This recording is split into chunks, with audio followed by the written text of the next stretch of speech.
Bab 1324. Hanya dengan menang, baru bisa hidup. Saat dia melawan warrior yang, Ratu Siluman tahu bahwa dengan kekuatannya saat ini, dia tidak dapat membantu warrior yang. Hanya ada satu cara untuk mengendalikan warrior yang, yaitu Valet dan Shiro. Dia telah menyelidiki warrior yang dan tahu bahwa warrior yang sangat mencintai Valet dan Shiro. Warrior yang harus diperintah olehnya. Di tembok kota, ketika dia melihat serangan Ratu Siluman, Valet sudah siap untuk melarikan diri bersama Shiro, tetapi dia tidak bisa bergerak sama sekali. Dia tahu bahwa itu adalah hukum waktu. Hukum ini bukanlah sesuatu yang bisa dia tolak saat ini, dia hanya bisa menyaksikan cambuk Ratu Siluman jatuh ke arahnya dan Shiro. Di pelukan macan tutul ungu, ketika dia melihat cambuk Ratu Siluman jatuh, mata Shiro langsung melebar, kemudian dia langsung berubah menjadi cahaya putih dan dibor ke dada macan tutul ungu. Tidak peduli seberapa cepat, dia muncul dari lengan macan tutul ungu lagi, dan cakar kecilnya menggaruk pipi macan tutul ungu, seolah menyuruh Valet untuk lari, tetapi Valet tidak menanggapi semua. Kali ini, Shiro sedang terburu-buru. Karena cambuk Ratu Siluman telah mencapainya dan kepala Valet kurang dari 10 kaki jauhnya. Tubuh Shiro gemetar terus-menerus, dan kepalanya sedikit gemetar, dia jelas sangat ketakutan. Dia ingin bersembunyi, tapi dia tidak ingin meninggalkan Valet sendirian. Begitu takut, begitu kusut, begitu ragu-ragu. Dan sangat marah.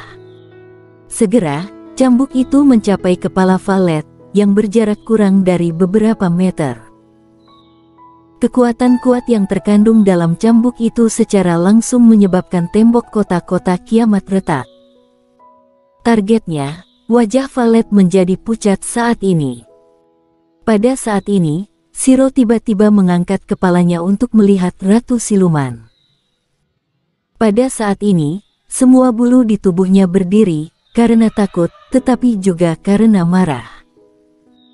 Shiro menggertakkan giginya dan memelototi Ratu Siluman. Ketika cambuk itu mencapai kurang dari 10 kaki di atas dia dan kepala Valet, dia tiba-tiba mengulurkan dua cakar kecilnya dan menempelkannya ke perutnya sendiri, lalu mengambil napas dalam-dalam. Saat berikutnya, seluruh tubuhnya bergidik, kemudian dia membuka mulutnya dan meludahkannya. Duar. Sinar cahaya spiritual energi putih murni disemprotkan langsung dari mulutnya. Sinar cahaya spiritual energi putih tidak terlalu besar, hanya setebal 10 kaki, tetapi sangat murni.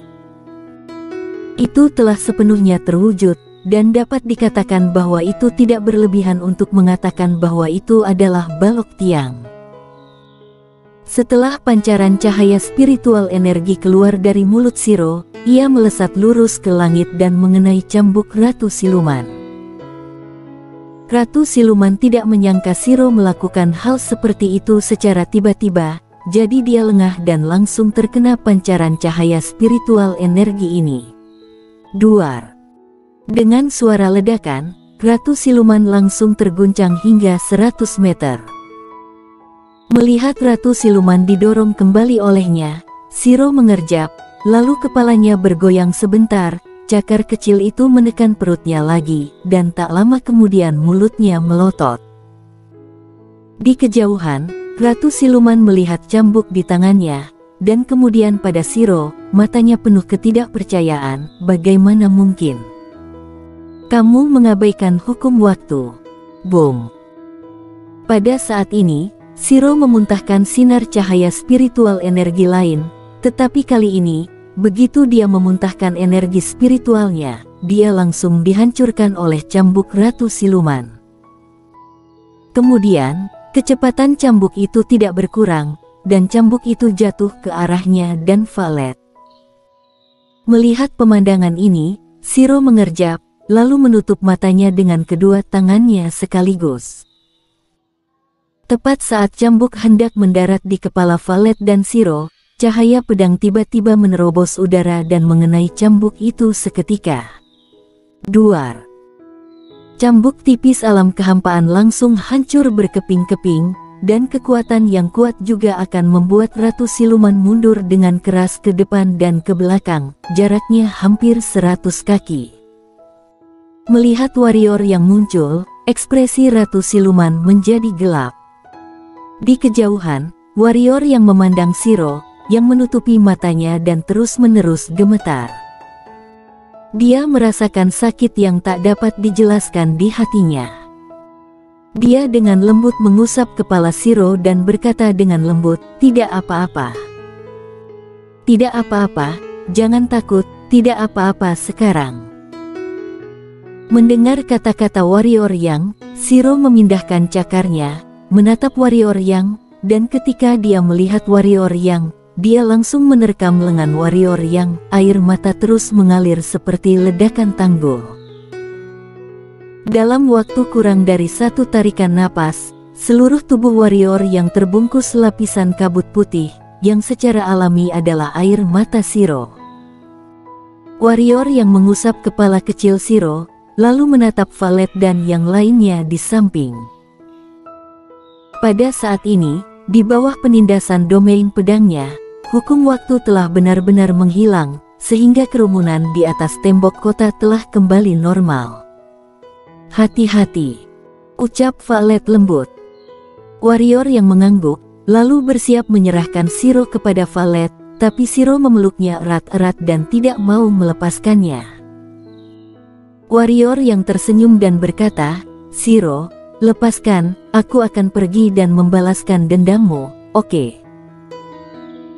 Mendengar ini, Shiro menatap warrior yang, mata yang diwarnai dengan air mata spiritual energi berkedip. Setelah beberapa saat, dia mengangguk, kemudian melepaskan warrior yang. Setelah mengirim Shiro ke pelukan Valet, warrior yang berbalik dan melihat ke kejauhan. Pada saat ini, Ratu Siluman telah kembali ke klan Siluman. Melihat Ratu Siluman, mata warrior yang langsung menjadi dingin. Jika bukan karena kedatangan Shiro di saat kritis, Valet dan Shiro mungkin tidak ada di sana saat ini. Pada titik ini, ekspresi warrior yang berangsur-angsur berubah menjadi mengerikan. Valet dan Shiro adalah dasar pertahanannya. Siapapun yang menyentuhnya akan mati. Kali ini, dia tidak mengatakan omong kosong, dia menghentakkan kaki kanannya ke tanah, tubuhnya berubah menjadi cahaya pedang dan melesat keluar dari tembok kota-kota kiamat. Cahaya pedang melintasi langit dan menikam Ratu Siluman. Di belakang patung awan, Ratu Siluman menyipitkan matanya dan terlihat sangat serius. Setelah warrior yang mencapai pendekar kaisar, kekuatannya benar-benar melebihi imajinasinya, terutama warrior yang juga memiliki domain pedang.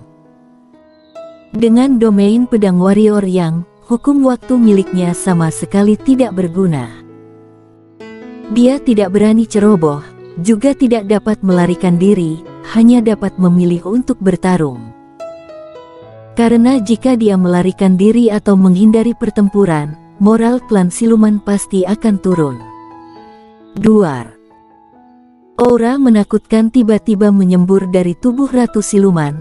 Pada saat yang sama, Ratu Siluman menghentak ringan dengan kaki kanannya, dan berubah menjadi pita yang naik ke langit.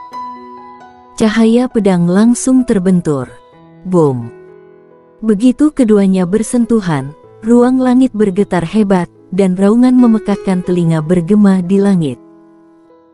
Gelombang energi pedang yang tak terhitung jumlahnya terus menyembur di langit menuju sekitarnya. Satu demi satu, gelombang demi gelombang, seluruh langit terendam. Namun, pertempuran tidak berhenti, ada suara keras dari waktu ke waktu di langit. Warrior yang berperang melawan Ratu Siluman, pasukan manusia dan pasukan klan Siluman di bawah juga tidak menganggur. Siluman monster yang tak terhitung jumlahnya membanjiri kota kiamat. Pasukan manusia secara alami putus asa untuk melawan. Pada saat ini, pertempuran terakhir antara manusia dan klan siluman, terutama bagi manusia, pertempuran ini, mereka hanya bisa menang. Jika kalah, mereka bahkan tidak akan memiliki kesempatan untuk berbalik hidup. Hanya dengan menang kita bisa hidup. Adapun klan siluman, selama mereka memenangkan pertempuran ini, di masa depan, di benua penjara, hanya akan ada klan siluman yang tersisa. Mereka akan menjadi pemilik tunggal benua penjara. Terlepas dari apakah itu melawan ras manusia atau klan siluman, pertempuran ini sangat penting. Di tembok kota-kota kiamat, di samping Lian Ye, Valet berkata dengan serius, apa perlu mengaktifkan formasi pedang? Lian Ye menggelengkan kepalanya dan berkata, ini belum waktunya. Saat dia berbicara, dia menunjuk ke sekelompok siluman monster di bawah dan berkata, apa kamu melihat kelompok siluman monster itu? Mendengar hal itu, Valet menunduk, dan Lian Ye menunjuk sekelompok ular piton sebesar gunung yang berjumlah 200 orang, semuanya adalah tingkat kaisar. Lian Ye menunjuk ke langit di kedua sisi kota kiamat lagi, dan berkata, apakah kamu melihatnya? Pasukan terbang ini belum bergerak, mereka menunggu kesempatan. Begitu kesempatan datang, mereka akan memberi kita satu serangan yang menghancurkan. Formasi pedang kita harus dipertahankan untuk saat itu. Kalau tidak, anak buah kita pasti tidak akan bisa menahan dampaknya. Valet mengangguk, dan pada saat ini, Lian Ye tiba-tiba melihat ke langit dan berkata, jika ada pemenang sebelumnya, maka ras manusia dan klan siluman akan setara satu sama lain. Pemenang dan pecundang. Valet menengadah ke langit. Saat ini warrior yang telah mencapai pendekar kaisar, dia tidak mengkhawatirkan keselamatannya, dia malah mengkhawatirkan kota kiamat. Jika tentara klan siluman memimpin dalam menghancurkan kota, maka seluruh umat manusia benar-benar berakhir. Bahkan jika warrior yang kuat, tidak mungkin menghentikan seluruh pasukan klan siluman. Jutaan tentara klan siluman, bahkan jika berdiri untuk membunuh warrior yang mungkin harus membunuh selama beberapa tahun. Di bawah perlawanan putus asa umat manusia, tentara ras manusia memblokir serangan tentara klan siluman lagi dan lagi, tetapi tentara ras manusia juga menderita kerugian besar. Demikian pula, pasukan klan siluman juga kehilangan banyak siluman monster, tetapi dibandingkan dengan ras manusia, itu jauh lebih sedikit. Duar. Pada saat ini, langit tiba-tiba teringat raungan, dan di mata semua orang, ruang langit langsung retak, kemudian, dua bayangan muncul di mata semua orang, itu adalah warrior yang dan Ratu Siluman. Ratu Siluman memandang warrior yang di kejauhan dengan acuh tak acuh. Di permukaan tampaknya tidak ada yang terjadi, tetapi telapak tangannya yang tersembunyi di lengan baju telah terpotong menjadi dua. Di kejauhan, warrior yang memegang Burial Sky, tidak ada luka di tubuhnya, tetapi ada sedikit warna merah di sudut mulutnya. Dia menunduk, dan hatinya tenggelam. Situasi di sisi ras manusia agak mengkhawatirkan. Dia juga ingin secepatnya berhadapan dengan Ratu Siluman. Selama Ratu Siluman terbunuh, pasukan klan siluman dengan sendirinya akan kalah. Namun, saat ini, Ratu Siluman tidak melawannya dengan keras, dan sekarang Ratu Siluman melawannya. Mereka semua bermain gerilya. Ratu Siluman mengulur waktu. Aku seharusnya membunuhmu dengan cara apapun saat itu. Pada saat ini, Ratu Siluman tiba-tiba berkata dengan sungguh-sungguh. Ketika dia membiarkan warrior yang kembali, dia ingin warrior yang berurusan dengan keluarga Ni, dan tujuannya tercapai. Warrior yang melumpuhkan seluruh keluarga Ni. Tapi sekarang, warrior yang telah dewasa, dan siluman klan menghadapi warrior yang lebih kuat. Pada saat ini, kekuatan warrior yang tidak melemahkannya sama sekali, dan bahkan melampauinya. Warrior yang tidak berbicara, energi hitam di tubuhnya melonjak, tidak ada artinya untuk mengatakan apapun saat ini. Sekarang, hanya perang yang bisa menyelesaikan masalah. Pada saat ini, Ratu Siluman tiba-tiba berkata lagi, "Tapi beruntung, aku masih mempunyai cara lain." Suara itu jatuh, dan dia melambaikan tangan kanannya. Bersambung.